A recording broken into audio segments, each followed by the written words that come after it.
السلام علیکم۔ داستان لائبریری کے معزز سامعین، بچپن سے آپ سنتے آ رہے ہوں گے کہ بیٹیاں پرایا دھن ہوتی ہیں۔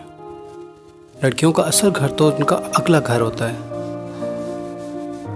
بچپن سے لڑکیوں کو یہ ترغیب دی جاتی ہے کہ تمہارا اصل گھر تو اگلا گھر ہے، تمہارا اصل مقام تو شادی کے بعد ملے گا۔ معصوم سی بچیوں کو یہ ذہن میں ڈالا جاتا ہے کہ یہ اس گھر پہ تمہارا کوئی حق نہیں ہے، تم پرایا دھن ہو۔ ایک بات کسی حد تک صحیح بھی ہے، مگر میں اس بات سے ایک حد تک متفق نہیں ہوں۔ میری نظر میں عورت کا کوئی گھر نہیں ہوتا، وہ بیچاری خانہ بدوش ہوتی ہے اور خانہ بدوشی کی ہی زندگی گزارتی ہے، کیونکہ بچپن سے جوانی تک جس گھر میں وہ رہتی ہے وہ اس کے باپ کا گھر ہوتا ہے۔ شادی کے بعد جس گھر میں وہ جاتی ہے وہ اس کے میاں کا گھر ہوتا ہے، اور میاں کے بعد جس گھر میں وہ رہتی ہے اس کے بیٹوں کا گھر ہوتا ہے۔ عورت کا اپنا کوئی گھر نہیں ہوتا، اس کی کوئی جگہ نہیں ہوتی۔ کبھی کسی نے سوچا اس معصوم لڑکیوں کے بارے میں کہ ان کے ذہن پر کیا بیتتی ہوگی جب وہ بچپن سے لے کر جوانی تک ایک ہی بات سنتی آ رہی ہوں کہ تم پرایا دھن ہو، تم پرایا مال ہو؟ تو کیا سوچتی ہوں گی کہ کیا ہمارا اس گھر میں کوئی حصہ نہیں؟ حصہ مطلب کوئی حق نہیں؟ کیا ہم غیر ہیں؟ ایسی ہی ایک داستان بنت آدم کے نام۔ تو اس داستان کی طرف چلنے سے پہلے نئے آنے والے سامعین جنہوں نے ابھی تک چینل کو سبسکرائب نہیں کیا، کائنڈلی سبسکرائب کر لیں اور بیل آئیکن کو ضرور پریس کر دیں۔ لڑکیاں تو پرایا مال ہوتی ہیں۔ میرے کانوں میں جب یہ آواز پہلی بار پڑی تھی تو میں سن ہو کے رہ گئی تھی۔ عمر 4 یا 5 سال کی تھی۔ اس عمر میں باتیں کانوں میں پڑتی ہیں، لیکن ہر بات کا مطلب سمجھ میں نہیں آ سکتا۔ میں نے اس کا مطلب سمجھنے کے لیے اپنی امی سے پوچھا تھا کہ آپ نے اس عورت سے یہ جو کہا کہ لڑکیاں پرایا مال ہوتی ہیں، اس کا مطلب کیا ہے؟ امی نے مجھے یوں ٹال دیا جیسے کسی راز پر پردہ ڈال دیا ہو۔ میرے دل پر خوف طاری ہو گیا تھا۔ امی اور ابا جان مجھ سے بہت پیار کرتے تھے، میں اب اور زیادہ ان کے ساتھ چپکنے لگی۔ میں شاید ان پر یہ ثابت کرنے کی کوشش کر رہی تھی کہ میں پرایا نہیں، ان کی اپنی لاڈلی بیٹی ہوں۔ امی نے یہ بات اس عورت سے اس وقت کہی تھی جب میرا چھوٹا بھائی پیدا ہوا تھا۔ اپنے ماں باپ کی اولاد ہم 2 ہی تھے اور 2 ہی رہے۔ میرا بھائی پیدا ہوا تو سب سے زیادہ خوشی مجھے ہوئی، ایک جیتا جاگتا کھلونا مل گیا تھا۔ لیکن میری خوشی تھوڑے ہی عرصے بعد مر گئی۔ امی اور ابا کا پیار مجھ سے چھن کر میرے بھائی کو مل گیا۔ میں امی کے ساتھ سویا کرتی تھی، اب میری جگہ میرے بھائی نے لے لی تھی۔ ہر لڑکی کو اپنا چھوٹا بھائی بھاگنے دوڑنے کی عمر تک بہت پیارا لگتا ہے، مجھے بھی وہ بہت پیارا لگتا تھا۔ لیکن جب میں 8-9 سال کی اور وہ 4-5 سال کا ہوا تو مجھے اس سے چڑ ہونے لگ گئی۔ میں گھر کی نوکرانی بن گئی، میرے کھلونے، میری ہر چیز کا وہ مالک بن گیا۔ میں اسکول جانے لگی تھی، گھر آتی تو مجھے اپنے بھائی کی دیکھ بھال کرنی پڑتی، اس کا ہر حکم ماننا پڑتا، اس کی ہر فرمائش مجھ سے پوری کروائی جاتی۔ وہ آخر میرا بھائی تھا، اس کے حکم فرمائشیں پوری کرنے سے میں تنگ نہ آتی۔ مجھے اپنی امی اور محلے کی عورتوں کی باتوں نے ایسا پریشان کیا کہ مجھے بھائی برا لگنے لگ گیا۔ عورتوں کو باتیں کرنی ہوتی ہیں، وہ یہ نہیں دیکھتی کہ بچے بھی سن رہے ہیں۔ بعض باتیں بچوں کی موجودگی میں کرنے والی نہیں ہوتی۔ یہ الفاظ لڑکیوں کی ماؤں کے منہ سے بے اختیار نکل جاتے ہیں۔ لڑکیاں پرایا مال ہوتی ہیں، خدا دے تو لڑکا دے، نہیں تو بے اولاد اچھے۔ یہی الفاظ میری امی کی زبان پر چڑھ گئے۔ یہ تو اس نے 12 کہا، اب کی بھی لڑکی پیدا ہوئی تو میں جیتے جی مر جاؤں گی۔ میرا بھائی خوبصورت تھا لیکن جسمانی لحاظ سے زیادہ کمزور لگتا تھا۔ محلے کی عورتیں اسے دیکھ کر کہا کرتی کہ بچے کو دودھ مکھن بلائی کھلایا کرو، لڑکی دیکھو کیسی تندرست ہے، ایسی صحت مند تو لڑکے ہونے چاہیے۔ اور میں نے دیکھا کہ فروٹ آتا تو لڑکے کے لیے، دودھ کی ساری ملائی لڑکے کو کھلا دی جاتی۔ کئی بار یوں ہوا کہ ابا جان نے مجھے بھی ایک سیب یا کیلا کوئی چیز دے تو دی۔ میری امی نے لیکن یہ ضرور کہا، لڑکیوں کو اتنی خوراک دینے سے کیا فائدہ، ہڈی کٹی ہو کر کسی دوسرے کا گھر جا بسائیں گی۔ کس کا گھر؟ یہ سوال مجھے پریشان کرنے لگا۔ میں کس کا گھر جا کر بساؤں گی؟ میں کس کا مال ہوں؟ لڑکیوں کو کیوں تندرست نہیں ہونا چاہیے؟ یہ سوال ہر لڑکی کو پریشان کیا کرتے ہیں، مگر وہ کسی سے پوچھنے سے ڈرتی ہیں۔ میں سمجھی کہ بھائی کے آ جانے سے میری اہمیت ختم ہو گئی ہے۔ اگر بھائی نہ آتا تو میں ہی امی ابا کی پیاری بیٹی بنی رہتی۔ میری سوچ کا نتیجہ یہ ہوا کہ مجھے اپنے بھائی سے نفرت ہو گئی۔ میں اسکول جاتی رہی، گھر کا کام کاج گہری دلچسپی سے کر کے امی ابا کے دل میں پیار پیدا کرنے کی کوشش کرتی رہی۔ پڑھائی میں بھی بہت محنت کرتی تھی تاکہ امی اور ابو مجھ سے خوش رہیں، لیکن میں نے دیکھا جو اہمیت میرے بھائی کو حاصل تھی وہ مجھے حاصل نہ ہو سکی۔ ہم دونوں بڑے ہوتے گئے، مجھے سمجھ آنے لگا کہ لڑکیوں کو پرایا مال کیوں کہتے ہیں، لیکن میں یہ نہ سمجھ سکی کہ لڑکیوں کو لڑکوں جیسی اہمیت کیوں نہیں دی جاتی، حالانکہ انسانی زندگی کا نظام عورت کے بغیر چل نہیں سکتا۔ میں اس بحث میں نہیں پڑھنا چاہتی تھی کہ مرد اور عورت میں کون زیادہ اہم ہے، میں آپ کو اپنی زندگی کا تجربہ سنا رہی ہوں، نتیجہ آپ خود اخذ کر لیں، اپنی رائے خود قائم کریں۔ خیر، میرے لیے جہیز بننا شروع ہو گیا۔ مڈل کلاس کے لوگ ایک ہی بار میں جہیز نہیں بنا سکتے، گھونسلہ بنانے کے لیے تنکا اکٹھا، یہی کیفیت ہمارے گھر میں پیدا ہوئی۔ میری امی میرے لیے ایک جوڑا کپڑوں کا خریدتی تو محلے کی عورتوں کو دکھاتی، عورتیں دیکھ کر یہ کہتی اللہ لڑکی کی قسمت اچھی کرے، وہاں یہ بھی کہتی اللہ کسی کو بیٹی نہ دے، یہ تو پرایا مال ہے، پال پوس کر دوسروں کے حوالے کر دو۔ اس وقت میری عمر غالباً 13 سال کی تھی جب میری شادی کا پہلا جوڑا امی خرید کر لائیں۔ 13 سال کی عمر میں لڑکیاں اور لڑکے ہر بات سمجھ لیتے ہیں۔ عورتوں نے جو بات کہیں وہ میں سمجھ گئی۔ ان میں سے کسی نے بھی خوشی کا اظہار نہیں کیا، امی کو بھی میں نے اداس دیکھا۔ اس کے بعد میرے جہیز کی کوئی نہ کوئی چیز آ جاتی اور امی اداس ہو جاتی۔ مجھے یقین تھا کہ امی اس لیے اداس نہیں ہوئیں کہ میں 2-4 سال بعد ان سے ہمیشہ کے لیے جدا ہو جاؤں گی، بلکہ اس لیے اداس ہوتی تھیں کہ اس لیے کہ ابا جان کی آمدنی پرائے مال پر ضائع ہو رہی ہے۔ ماں اور محلے کی عورتوں نے یہ میرے ذہن پر نقش کر دیا کہ لڑکیاں اپنے باپ کے گھر میں بن بلائی مہمان ہوتی ہیں اور ناگوار بوجھ بھی۔ ہمارے محلے میں 7 سال کی ایک بچی مر گئی تو ایک عورت نے میری ماں کو بتایا کہ فلاں کی بچی مر گئی۔ امی نے افسوس کے لہجے میں کہا وہ تو بڑی پیاری بچی تھی۔ اس عورت نے کہا بیٹی کسی قسمت والے کی ہی مرتی ہے، اچھا ہوا سنبھالی گئی اور ماں باپ یہیں سے فارغ ہو گئے۔ میں آج جبکہ خود کئی بیٹیوں کی ماں ہوں تفصیل سے بتا سکتی ہوں کہ عورت نے جو کچھ کہا تھا اس میں ماں باپ کی کتنی بے بسی، کتنی مجبوریاں اور جذبات کا کتنا خون چھپا تھا۔ رسم و رواج، تنگ دستی ہمارے لوگ اس کے سوا کہہ بھی کیا سکتے تھے۔ جب یہ الفاظ 13-14 سال کی کچی عمر کی لڑکی کے کانوں میں پڑتے ہیں تو اس کے وجود اور اس کی ذات کے اندر ایک موت پیدا ہو جاتی ہے۔ وہ اپنے آپ کو قبر میں لیٹا ہوا محسوس کرتی ہے، اسے اپنے ماں باپ کی اس پر مٹی ڈالتے نظر آتے ہیں۔ وہ معاشرے میں اپنی اہمیت، اپنی خود اعتمادی کھو بیٹھتی ہے۔ اس کے نتائج نہ اس کے لیے اچھے ہوتے ہیں نہ اس کے سسرال کے لیے۔ میری امی یہ بھی کہا کرتی کہ بیٹی کو تو صرف رخصت کرنا ہے، فرض ادا کرنے والی بات ہے، شادی تو بیٹے کی کروں گی۔ یہ شہر یاد کرے گا کسی نے اپنے بیٹے کی شادی کی تھی، لڑکیوں کا کیا ہے؟ میں کڑا کرتی، میرے دل پر گھٹن طاری ہو جاتی تھی۔ اپنے بھائی کے ساتھ تو میری بول چال تقریباً بند ہو گئی تھی، ایسا لگتا تھا جیسے میری بدبختی کا مجرم یہی لڑکا ہے۔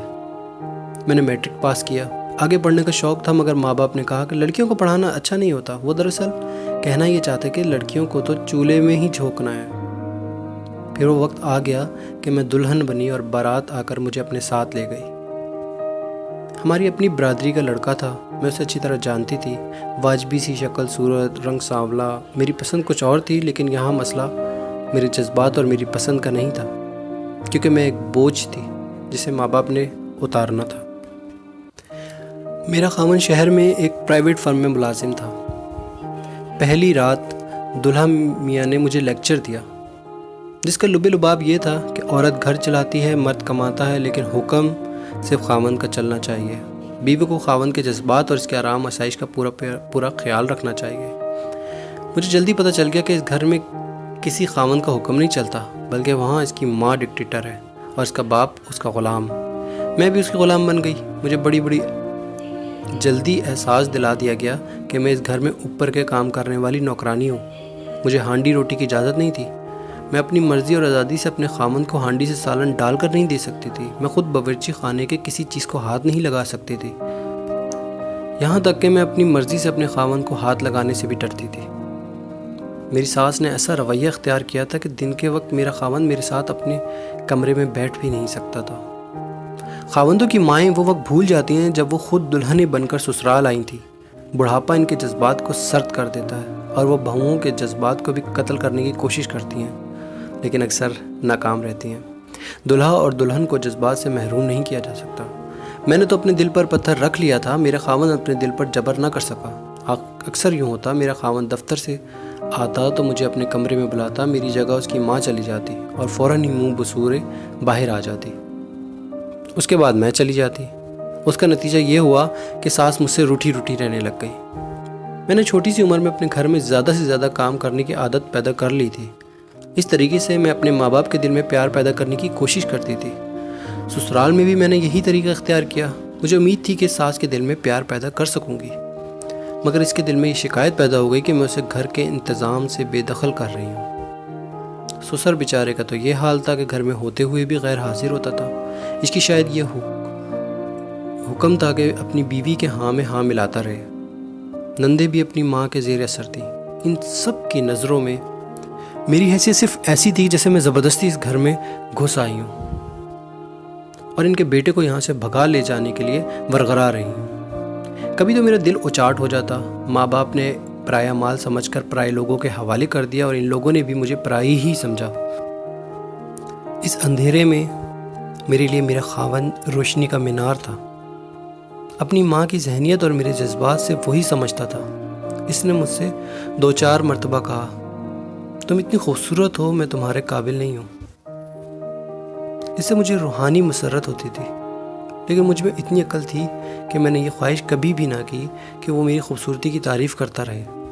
اس کے بجائے میں نے اسے یہ کہا کہ مرد عورت کی غلامی کرتے اچھے نہیں لگتے۔ بہرحال وہ میرا پوری طرح خیال رکھتا تھا، مگر اس کی ماں کی سلطنت میں یہ جرم تھا۔ اس جرم کی سزا مجھے ملتی رہی۔ میری نندیں بھی مجھ سے کھچی کھچی رہنے لگیں۔ میں جب اپنے گھر جاتی تو ساس مجھے بڑے غور سے دیکھا کرتی تھی کہ کہیں میں کچھ اٹھا کر تو نہیں لے کے جا رہی۔ میرا چھوٹا بھائی اب چھوٹا نہیں رہا تھا۔ امی اور ابا جان نے جس لاڈ اور پیار سے اسے پالا تھا، اس سے لڑکے خراب ہو جایا کرتے ہیں، لیکن وہ اتنا خراب نہیں ہوا تھا۔ پڑھائی میں اچھا رہا، اس نے FA کر لیا۔ میرے دل میں اس کے خلاف جو نفرت بچپن میں بیٹھ گئی تھی وہ جوانی میں آ کر بھی نکل نہ سکی۔ میں نے اپنے آپ کو کئی بار سمجھایا کہ وہ میرا بھائی ہے، لیکن میرے دل میں وہ محبت پیدا نہ ہو سکی جو بہنوں کو بھائی سے ہوا کرتی ہے۔ وہ کبھی کبھار میرے پاس آیا کرتا۔ میرا خاوند اسے بہت پسند کرتا تھا، لیکن میرا رویہ رسمی سا ہوا کرتا تھا۔ ایک سہیلی نے بتایا کہ میرا بھائی اپنی عمر کی ایک لڑکی کے ساتھ دیکھا گیا ہے، وہ اس لڑکی کے گھر بھی جاتا ہے۔ یہ بہت خوبصورت لڑکی تھی، کالج میں پڑھتی تھی، ہمارے محلے کے ساتھ ان کا گھر تھا۔ وہ 2 بہنیں تھیں، ان کے 2 بھائی بھی تھے، باپ بھی تھا۔ ان لڑکیوں کی ماں بدنام عورت تھی۔ اس کے متعلق مشہور تھا کہ لڑکیوں کے رشتوں کے امیدواروں سے خوب کھاتی ہے۔ لڑکیوں کا باپ اللہ کی گائے تھا، اسے جیسے نظر ہی نہیں آتا تھا کہ گھر میں ہو کیا رہا ہے۔ بعض لوگ اسے بہت شریف کہتے تھے، بعض کہتے تھے کہ شریف بنا ہوا ہے، اور اپنی بیوی کو اس نے کھلی چھٹی دے رکھی ہے کہ اپنی بیٹیوں کی خوبصورتی سے لوگوں کی کھال اتارتی رہے۔ یہ عورت جوان لڑکیوں اور ان سے چھوٹے 2 بیٹوں کی ماں ہو کر بھی جوان لگتی تھی۔ بے حس اور بے وقار لوگوں کی صحت عموماً اچھی ہوتی ہے۔ ایسی عورتیں آپ نے دیکھی ہوں گی جو عمر سے بہت کم لگتی ہیں۔ ظاہر ہے کہ ماں کا اثر لڑکیوں پر بھی تھا۔ ان میں سے بڑی لڑکی نے میرے بھائی کے ساتھ عشق محبت کا ڈرامہ شروع کر دیا۔ مجھے معلوم تھا یہ خاندان لڑکے کو کھا جائے گا۔ میں نے اپنی امی سے ذکر کیا تو پتہ چلا کہ اسے معلوم ہے، لیکن وہ اس لیے لڑکے کو نہیں روکتی کہ ایک ہی بیٹا ہے۔ اگر اس نے کہا وہ یہیں شادی کرنا چاہتا ہے تو یہیں کر دیں گے۔ مجھے غصہ آ گیا۔ وہ لڑکا تھا، اس لیے اسے مشکوک چال چلن کی لڑکی کے ساتھ ملنے ملانے اور اس کے ساتھ شادی کرنے کی بھی اجازت تھی۔ میں نے امی سے کچھ بھی نہ کہا۔ ایک روز میرے خاوند نے مجھے کہا کہ میرا بھائی ان لڑکیوں کے گھر میں گھسا رہتا ہے۔ میں نے اسے کہا کہ وہ آپ کو اچھا لگتا ہے، آپ ہی اسے روکیں۔ کچھ ہی دنوں بعد خاوند نے مجھے بتایا کہ اس نے میرے بھائی کو تعلق توڑنے سے کہا، تو بھائی نے جواب دیا کہ یہ وہ محبت نہیں جو کسی کے کہنے پر ٹوٹ جائے۔ اس کے بعد مجھے امی اور ابا سے پتہ چلتا رہا کہ میرے بھائی کی محبت کیسے کیسے مرحلے طے کر چکی ہے۔ وہ گھر سے زیادہ پیسے لے جاتا اور لڑکی کو تحفے دیا کرتا تھا۔ یہ اطلاعیں بھی ملی کہ وہ کالج جانے کے بجائے لڑکی کے کالج جاتا ہے اور اسے ساتھ لے کر کہیں سیر سپاٹے کو نکل جاتا ہے۔ اس صورتحال میں آ کر میرے ماں باپ کو احساس ہوا کہ ان کے بیجا لاڈ پیار نے لڑکے کو تباہ کر دیا ہے۔ وہ بچپن سے اپنی ہر فرمائش منانے کا عادی تھا۔ مجھے اس کی نوکرانی بنا دیا گیا تھا۔ اب جوان ہو کر وہ ماں باپ سے یہ فرمائش کرتا تھا کہ اسے پیسے ملتے رہیں اور وہ اس لڑکی اور اس کی ماں کو بھی تحفے دیتا رہے گا۔ میں اپنے ماں باپ کو شرمسار نہیں کرنا چاہتی تھی۔ مجھ سے وہ توقع رکھتے تھے کہ ان کے ساتھ ہمدردی سے پیش آؤں اور اپنے بھائی کو راہ راست پر لاؤں۔ انہیں اب کچھ کہنا بیکار تھا، وہ ایک غلطی کر چکے تھے اور اس کی سزا بھگت رہے تھے۔ میں ان والدین سے کچھ کہنا چاہتی ہوں جو بیٹیوں کو بن بلائی مہمان، ناگوار بوجھ اور پرایا مال سمجھتے ہیں اور بیٹوں کو آسمان سے اتری ہوئی کوئی مقدس مخلوق سمجھتے ہیں۔ میں نے کوئی واعظ نہیں سنانا چاہتی، اپنا تجربہ اور آپ بیتی سنا رہی ہوں۔ اس سے سبق حاصل کریں۔ ادھر میرا بھائی اس لڑکی کے قبضے میں آ گیا، ادھر میری ساس پر جیسے جن بھوت کا قبضہ ہو گیا۔ اس نے مجھے محلے میں بدنام کر دیا۔ عورتوں نے مجھے بتایا میری ساس نے عورتوں میں اس لیے میرے خلاف بہتان باندھے تھے کہ وہ، لیکن مجھے اپنی ازدواجی زندگی عزیز تھی۔ میں نے ساس پر عورتوں کے ذریعے جوابی حملے نہ کیا۔ اپنے خاوند سے کہا کہ اس کی ماں نے مجھے کیسے ذلیل کیا اور کیسے کیسے الزام عائد کیے۔ خاوند نے اپنی ماں سے بات کی۔ اس کا نتیجہ یہ ہوا کہ ساس بھڑکی بھپری ہوئی میرے کمرے کے دروازے پر آن کھڑی ہوئی۔ اریو بدچلن، میری ساس نے چلا کر کہا۔ اس کے ہاتھ میں لاٹھی دے دیتی، جوتا دے دیتی، اس کے ہاتھ میں اپنے ماں کے سفید سر پر مارتا، تب تجھے چین آتا؟ میری نند بھی میرے خلاف بکنے لگی۔ مجھ سے جو جواب بن پڑے میں نے دیے، لیکن میں نے گالی گلوچ نہیں کی۔ میرا خاوند ماں کے آگے ہاتھ جوڑ جوڑ کر کہتا تھا کہ امی آرام سے بات سنو، اس کی بھی سنو، مگر امی تو پاگل ہوئے جا رہی تھی۔ صحن میں کھڑی ہو کے اتنی زور زور سے جو منہ میں آیا بکتی گئی۔ اس کے ساتھ کے مکانوں پر عورتیں چڑھائیں اور تماشا دیکھنے لگیں۔ اس کے بعد گھر میں میرے لیے لان تان رہ گئی۔ میری کوشش یہ ہوتی تھی کہ اپنے خاوند کو اس بک بک سے بچائے رکھوں، لیکن اس کی اپنی ماں اور غیر شادی شدہ بہن میرے خلاف اس کا دماغ چاٹتی رہتی۔ اس کی شادی شدہ بہن آتی تو اس کا رویہ بھی یہی ہوتا۔ میں اس وقت تک ایک بچے کی ماں بن چکی تھی اور دوسرے بچے کی بننے والی تھی۔ میرے خاوند نے ایک روز گھر کی یہ حالت دیکھ کر مجھ سے کہا کہ اس کا سکون ختم ہو گیا۔ وہ اکاؤنٹنسی کا کورس کر رہا تھا، شام کی کلاسز میں جاتا تھا، رات کو ایکسرسائز کرتا تھا۔ یہ کورس کر لینے سے وہ اچھی تنخواہ کی نوکری حاصل کر سکتا تھا۔ ایک تو میں کام نہیں کر سکتا، اس نے کہا، دوسری یہ کہ اس ماحول میں بچے خراب ہو جائیں گے، ان پر آئے دن کے لڑائی جھگڑے، گھریلو فضا کے کھچاؤ کا بہت اثر پڑے گا۔ اس کا ایک ہی علاج ہے، ہم کرائے کا مکان لے لیں اور الگ جا کر سکون سے رہیں۔ میں نے اسے روکا، کہا کہ ماں باپ کب تک زندہ رہیں گے، ان کی خدمت کرنے کا وقت آ گیا ہے۔ خاوند نے کہا کہ اس نے مکان لے بھی لیا ہے اور 1 ماہ کا کرایہ دے بھی چکا ہے۔ میں خاموش ہو گئی۔ ہم جب اس مکان سے سامان لے کر نکلے تو ساس نے یوں بین کیے جیسے اس کے بیٹے اور بہو کا جنازہ جا رہا ہو۔ خیر، وقت گزرتا گیا۔ میرا دوسرا بچہ پیدا ہوا، پہلا لڑکا تھا، اب لڑکی ہوئی۔ وقت یوں ہی بیتتا گیا۔ میرا خاوند سکون اور توجہ سے اپنا کورس کرنے لگا۔ اس کی تنخواہ ویسے ہی بہتر ہو گئی تھی۔ اس وقت مہنگائی کا یہ حال نہیں تھا، کچھ بچت بھی ہو جاتی تھی۔ میں نے بچی کے پیدا ہوتے ہی اس کے لیے ہر ماہ چند روپے الگ کرنے شروع کر دیے تاکہ اس کے جوان ہونے پر یکلخت بوجھ نہ پڑے اور مجھے یہ کہنے کا موقع نہ ملے کہ لڑکیاں قسمت والوں کی مرا کرتی ہیں۔ میرے اپنے ماں باپ بیٹے کے غم سے نڈھال تھے۔ انہوں نے یہ دیکھا کہ لڑکا ادھر سے ہٹتا ہی نہیں۔ اس کے ماں باپ سے لڑکی کا رشتہ مانگا۔ لڑکی کی ماں نے عادت ذہنیت کے مطابق ہاں بھی نہ کی اور نہ بھی نہ کی۔ ایک روز لڑکی کی ماں میری امی کے پاس آئی۔ اس نے حیران کن بات کی کہ وہ اپنی بیٹی کا رشتہ دینے آئی ہے اور شادی جلدی ہونی چاہیے۔ میری امی بہت حیران ہوئی۔ آخر پتہ چلا کہ لڑکی اور میرے بھائی کی محبت نے رنگ دکھایا ہے۔ لڑکی کی ماں کو پتہ چل گیا کہ لڑکی کے پیٹ میں میرے بھائی کا بچہ پرورش پا رہا ہے۔ لڑکی کی ماں کے ہوش ٹھکانے آ گئے۔ رسوائی کے خوف سے اس نے یہی مناسب سمجھا کہ لڑکی کی شادی اس لڑکے کے ساتھ کر دی جائے۔ وہ اب کسی کار اور کوٹھی والے کے قابل نہیں ہے۔ میرے بھائی کی شادی اس لڑکی سے ہو گئی۔ مجھے ذرا بھی خوشی نہ ہوئی۔ ایک ناپاک لڑکی میری بھابھی بن گئی تھی۔ چند دن بعد امی میرے ہاں آئی۔ بات کرنے سے پہلے وہ رو پڑی، کہنے لگی کہ لڑکی گھر کا کوئی کام نہیں کرتی، سورج سر پر آ جاتا ہے تو بستر سے نکلتی ہے۔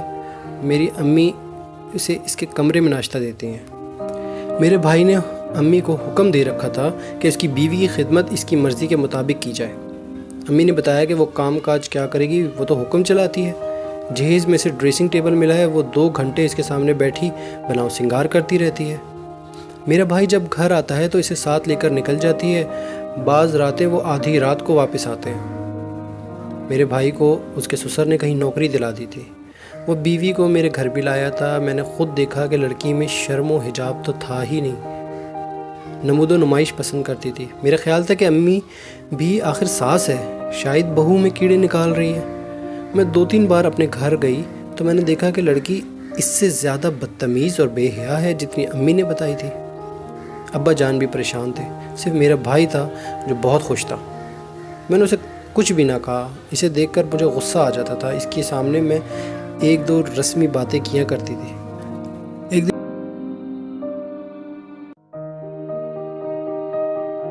کہ میرے خاوند کی طرح میرے بھائی نے بھی الگ گھر لے لیا ہے اور وہ میاں بیوی وہاں چلے گئے ہیں۔ پھر ابا جان نے ایک روز میرے ہاں آ کر مجھے بتایا کہ بیٹا جائیداد کا حصہ مانگ رہا ہے۔ جائیداد میں ایک یہ حویلی تھی جس میں ہم رہتے تھے، اس سے چھوٹا ایک مکان اور تھا جو کرائے پر دے رکھا تھا۔ ابا جان نے مجھے بتایا کہ وہ چھوٹا مکان مجھے دیں گے اور حویلی میرے بھائی کو، لیکن وہ اس لیے مکان ہمارے نام نہیں کر رہے تھے کہ میرا بھائی حویلی اپنی بیوی کے نام کر دے گا۔ چند دن بعد مجھے پتہ چلا کہ میری ساس کی طبیعت خراب ہے۔ میں گئی، دیکھا تو ساس کی حالت بہت بری تھی۔ درجہ حرارت اتنا بڑھ گیا تھا کہ ہذیانی باتیں کر رہی تھی۔ ایک ڈاکٹر کو بلایا۔ رات کو ساس کی طبیعت ذرا بحال ہوئی۔ 15-16 دنوں میں جب اس کا بخار اترا، لیکن اسے لاش بنا دیا گیا۔ میں نے اس کی جو خدمت کی اسے آپ تصور میں نہیں لا سکتے۔ میں نے دن رات ایک کر دیا۔ میرے خاوند نے اسے خوب دودھ اور فروٹ وغیرہ دیا۔ میری نندوں کے سسرال میرے ساس کی ہی ذہنیت ہے، انہوں نے انہیں ادھر آنے ہی نہ دیا۔ اس کا نتیجہ یہ ہوا کہ میری ساس کے بل سیدھے ہو گئے۔ اس نے بے اختیار ہو کر کہا، میری سگی بیٹی تو تم ہو۔ اس کے آنسو بہنے لگ گئے۔ میں نے اسی روز خاوند سے کہا کہ وہ کرائے کے مکان کو فوراً چھوڑے۔ اس نے اگلے ہی روز مکان چھوڑ دیا اور سامان لے لیا۔ اس ساس کی تو جیسے فطرت ہی بدل گئی۔ قدرت کی سزا کام آ گئی اور اس نے گھر میرے حوالے کر دیا، لیکن میں نے ساس کو پوری اہمیت دے رکھی اور وہ مطمئن ہو گئی۔ میرے بھائی کا بچہ 6-7 ماہ کا تھا۔ ایک روز میری امی میرے ہاں آئیں اور ایک ایسی بات بتائی کہ میں کانپ اٹھی۔ ہوا یوں کہ میری امی اپنے بیٹے کے گھر گئیں، یہ اس کے دفتر کا وقت تھا۔ دروازہ اندر سے بند تھا۔ امی نے 2-3 بار دستک دی تو میرے بھائی کی بیوی نے دروازہ کھولا۔ میری امی کو دیکھ کر وہ منہ سے کچھ نہ بولی، لیکن اس کا چہرہ بتاتا تھا کہ سخت غصے میں ہے۔ میری امی ڈھیٹ بن کر اندر چلی گئیں۔ وہ کمرے میں بیٹھیں تو اسے صحن میں کسی قدموں کی آہٹ سنائی دی۔ امی نے کھڑکی سے دیکھا، ایک جوان سال آدمی دوسرے کمرے سے نکل کر تیز تیز باہر جا رہا تھا۔ امی نے بہو سے پوچھا، یہ کون ہے؟ بہو نے کہا، ان کا رشتہ دار ہے۔ امی سمجھ گئی کہ یہ کیا سلسلہ ہے۔ انہوں نے بہو کو خوب لعن طعن کیا۔ وہ میرے بھائی کی غیر حاضری میں اسے دھوکہ دے رہی تھی۔ میری امی وہاں سے گھر آ گئیں۔ رات کو میرا بھائی امی کے پاس گیا اور لڑا کہ وہ اس کی بیوی کو بدنام کرتی ہیں اور یہ بھی کہا کہ آئندہ وہ ان کے گھر نہ آئے۔ امی نے اسے بتایا کہ انہوں نے کیا دیکھا ہے اور بیٹے سے کہا کہ وہ اپنی بیوی سے پوچھے کہ اس کے گھر میں اس کا کون سا رشتہ دار آیا ہوا ہے۔ میں دیکھ رہی تھی کہ امی اور ابا کی صحت گر رہی تھی۔ وہ ہر وقت بیٹے کے غم میں گھلتے رہتے۔ اس واقعے کے چند دن بعد ایک رات میرا بھائی آ گیا۔ اس نے اپنے بچے کو اٹھایا ہوا تھا۔ بھائی بہت پریشان تھا۔ اس نے مختصر الفاظ میں مجھے بتایا کہ میری بیوی مجھے دھوکہ دے گئی ہے، بچہ چھوڑ گئی ہے، رکا لکھ کر پھینک گئی ہے، وہ ہمیشہ کے لیے جا رہی ہے، تم میرا بچہ سنبھالو، میں جا رہا ہوں۔ میں نے کہا، کہاں جا رہے ہو؟ امی کے پاس چلے جاؤ، وہ تمہیں بھی اور تمہارے بچے کو بھی دیکھ کر خوش ہوں گی اور بڑی خوشی سے تمہارے بچے کو پالیں گی۔ میں اپنے ماں باپ کو منہ دکھانے کے قابل نہیں رہا۔ اس نے کہا، میرے بچے کو تم پال لو گے؟ مجھے غصہ آ گیا۔ مجھے خیال آیا کہ یہ اب بھی مجھے اپنی نوکرانی سمجھتا ہے۔ اس نے مجھ سے میرے ماں باپ کا پیار چھین لیا۔ ماں باپ نے مجھے اس کی نوکرانی بنا دیا، یہ جانتے ہوئے کہ میری ساس اچھی عورت نہیں ہے، مجھے اس گھر میں بیاہ دیا اور مجھے بوجھ سمجھ کر فارغ کر دیا۔ اب بھائی ذلیل و خوار ہو کر اپنا بچہ مجھے دینے آ گیا ہے کہ اسے پال لو اور آزاد ہو کر عیش و عشرت کرتا پھرے۔ میں نے اپنے آپ پر قابو پا لیا، غصے کا اظہار کیے بغیر کہا، میں بچہ کس طرح رکھ سکتی ہوں؟ میں سسرال میں رہتی ہوں، یہ لوگ پرائے ہیں، بچے کی ذمہ داری قبول نہیں کریں گے۔ میں اس ذمے کو قبول کروں گا، میرا خاوند بولا، تم اس سے بچہ لے لو۔ میں نے پھر بھی انکار کر دیا۔ میرا مقصد یہ تھا کہ اسے اپنے گناہ کی سزا ملے، دوسرے یہ کہ اسی بہانے امی اور ابا کے پاس آ جائے، مگر وہ کہتا تھا کہ شہر میں رہنے اور اس کی بہت بے عزتی ہوگی، وہ شہر چھوڑ کر جا رہا ہے۔ اتنے میں میری ساس آ گئی۔ میرے خاوند نے اسے بتایا کہ میرا بھائی کیوں آیا ہے اور میں بچہ رکھنے سے انکار کر رہی ہوں، رکھ لے بچہ اس کا۔ میری ساس نے مجھے حکم دیا اور میرے بھائی سے کہا، تیری بہن نے جو خدمت کی ہے نا میری، اس کا میں اسے دگنا صلہ دینا چاہتی ہوں۔ یہ بچے کو رکھنے سے انکار کری تو اسے میں پالوں گی۔ میرے بھائی کی جذباتی حالت یہ تھی کہ اس نے بچہ میری گود میں ڈالا اور کچھ کہے بغیر چلا گیا۔ میں ساس کے متعلق سوچنے لگی کہ قدرت کا ایک جھٹکا انسان کو کیسے سیدھا کر سکتا ہے۔ خیر، بچے کو تو ہم نے رکھ لیا۔ میں بچے کو اپنے بچوں کی طرح پال رہی تھی۔ میں نے اپنے خاوند، ساس سسر کے ساتھ طے کر لیا کہ بچہ اپنے بھائی کو واپس نہیں دوں گی، ورنہ ستیلی ماں کے ہاتھوں تباہ ہو جائے گا۔ وقت گزرتا گیا، برسوں بیت گئے۔ بھائی کا بیٹا تعلیم میں اچھا تھا، اس نے میٹرک اچھے نمبروں سے پاس کیا اور اس کی عمر تقریباً 16 سال ہو چکی تھی۔ اسے دیکھ کر شک ہوتا تھا کہ میرا چھوٹا بھائی ہے۔ ایک دن بچوں نے کہا کہ چلو مری جانے کا پروگرام بناتے ہیں۔ ہم سب مری گئے، وہاں سے گھومتے رہے۔ پھر کشمیر پوائنٹ پر ایک فیشنیبل لڑکی نے ان لڑکوں کو دیکھا اور وہ میرے بھتیجے جسے میں نے پالا تھا اس کے پاس آئی، اس سے کچھ باتیں کی اور اسے الگ لے کر چلی گئی۔ وہ اسے کافی دیر باتیں کرتی رہی، پھر وہ واپس آیا اور پھر اس طرح ہم واپس آ گئے۔ میں نے سفر کے دوران اس سے کچھ نہ پوچھا۔ پھر ایک اور میں نے اپنے بھتیجے کو اسی عورت کے ساتھ میں نے ایک جگہ دیکھا۔ چھوٹے بیٹے نے بھی بتایا کہ وہ اکیلا گیا تھا، وہ ہر شام وہیں جاتا ہے، میرے بیٹے نے کہا، اور اسی عورت سے ملتا ہے۔ وہ رات کو گھر آیا تو میں نے اسے پاس بٹھایا، پیار سے پوچھا کہ وہ عورت کون ہے اور اس کا اس عورت سے کیا تعلق ہے۔ یہ میری تربیت کا اثر تھا کہ اس نے جھوٹ نہیں بولا۔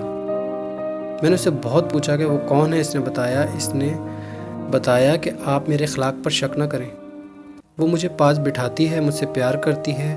پہلے روز اس نے مجھ سے پوچھا تھا کہ کہاں کے رہنے والے ہو، میں نے بتایا تو اس نے ابا جان کا اور آپ کا نام پوچھا، میں نے بتا دیا۔ پھر پوچھا کہ کون سے محلے میں رہتے ہو، میں نے بتا دیا۔ اس نے کہا کہ جتنے دن یہاں ہوں شام کو یہاں آ جایا کرو، میں چلا جاتا ہوں۔ اس نے تمہیں کچھ دیا ہے کیا؟ ہاں امی جان، اس نے سر جھکا کر کہا۔ میں آپ سے ڈرتے نہیں بتاتا تھا۔ وہ اب تک مجھے 400 روپیہ دے چکی ہے، میں نے سارے پیسے چھپا کر رکھے ہوئے ہیں، ایک پیسہ بھی خرچ نہیں کیا۔ کل شام پھر وہاں جانا ہے، میں نے کہا۔ میں چھپ کر اسے دیکھوں گی، اسے بتا نہ دینا۔ وہ سمجھ گیا اور بولا، امی جان آپ کا شک غلط ہے، میں بتا نہیں سکتا کہ وہ مجھے کیوں اچھی لگتی ہے۔ اس کا پیار ویسا نہیں جیسا آپ کو شک ہے، وہ مجھے اچھی لگتی ہے۔ ایک روز رو پڑی تھی، میں نے پوچھا تو اس نے کہا اس کا ایک بیٹا مر گیا ہے، اگر زندہ ہوتا تو میری طرح جوان ہوتا۔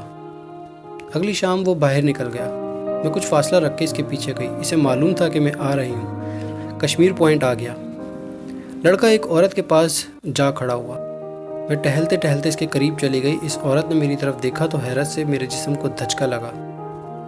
وہ میرے بھائی کی بیوی تھی، میرے بھتیجے کی ماں۔ مجھے ذرا بھر شک نہ ہوا کہ وہ ہوگی، مجھے شک تھا کہ میرے بھائی کی ساس جیسی کوئی عورت ہوگی، اور میں اسے کہوں گی کہ کسی اور کو پھانس لو، اس لڑکے کو بخش دو۔ میں تو اسے دیکھ کر حیران ہوئی، مگر اس کے ہونٹوں پر مسکراہٹ آ گئی۔ ہم دونوں نے ایک دوسرے کو پہچان لیا تھا۔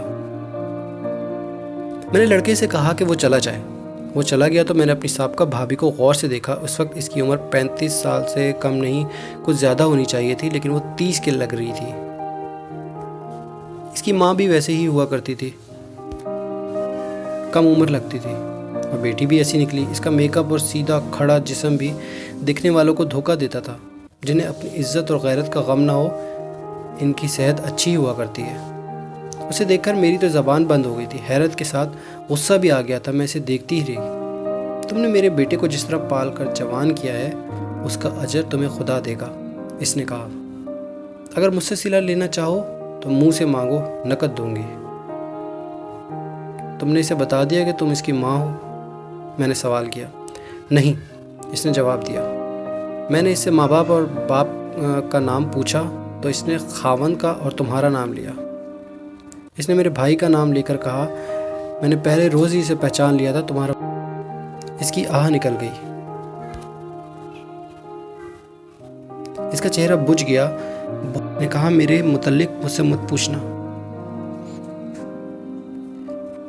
اس نے میرے بھائی کے متعلق پوچھا۔ میں نے کہا، وہ بچہ دے کر پتہ نہیں کہاں غائب ہو گیا۔ اس نے آہ بھری اور دبی زبان میں کہا، ہم دونوں سزا بھگت رہے ہیں۔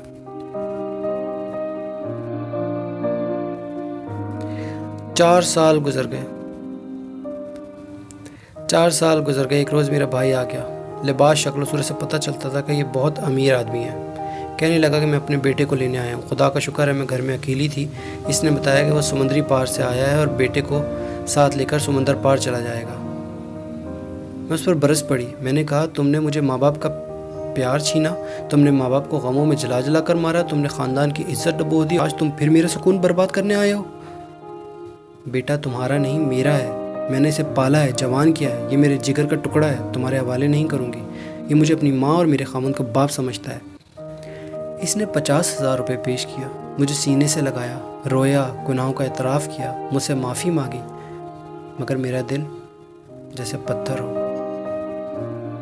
میں نے اسے بیٹا دینے سے انکار کر دیا۔ وہ مان گیا۔ اس نے بریف کیس سے 100 روپے کے نوٹوں کے 2 بنڈل نکال کر میری گود میں رکھ دیے۔ میرا چہرہ اپنے ہاتھوں میں تھام کر بولا، اپنے بھائی کا نذرانہ قبول کر لو، میں جا رہا ہوں۔ میں نے رقم لے لی اور وہ چلا گیا۔ میں کہانی کبھی نہ سناتی، لیکن میرے بھتیجے کو کب کا پتہ چل چکا ہے کہ وہ کسی اور کا بیٹا ہے۔ ایسے راز 4 دیواری کی دنیا میں چھپائے نہیں چھپتے، لیکن وہ عقلمند ہے، وہ مجھے ہی ماں کہتا ہے۔ اس کہانی کی سنانے کا مقصد صرف یہ ہے کہ اپنی بیٹیوں کو پرایا مت سمجھیں اور اپنے بیٹوں کو مقدس ہستی مت سمجھیں۔ آسمان سے اتری ہوئی مخلوق سمجھ کر ان کو بگاڑیں مت۔ بیٹی اور بیٹے کو برابری کا حق دیں، ان سے پیار کریں، ان کی صحیح معنوں میں تربیت کریں،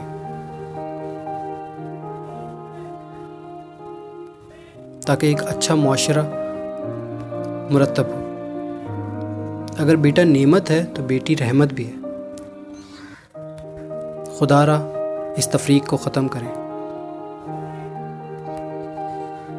تو سامعین، یہ تھی ایک بنت آدم کی کہانی، جس نے اپنی زندگی میں لڑکے اور لڑکی کی تفریق کو جھیلا ہے، سہا ہے۔ اگر آپ کو یہ کہانی پسند آئی ہو تو چینل کو ضرور سبسکرائب کریں اور مزید ویڈیوز کے لیے